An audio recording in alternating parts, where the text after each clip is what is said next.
Hello guys, in this video, I'll show you how to use Apple Pay on PlayStation Store so you can grab your next game or add-on with just a few taps on your phone.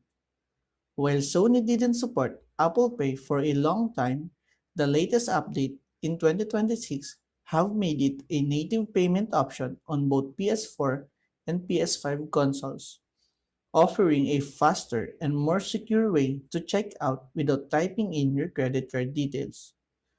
To get started, you should head over to the PlayStation Store on your console and find a game or DLC you want to buy. Once you are on the game page, select the price button to add it to your cart.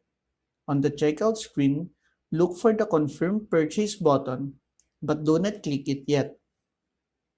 Instead, select the three dots located right next to open the more options menu. From this list, choose change payment method or add payment method, and you will now see Apple Pay as an available choice alongside traditional card and PayPal.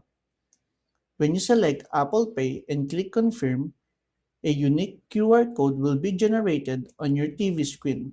You then need to open the camera app on your iPhone or iPad and point it at the QR code to scan it.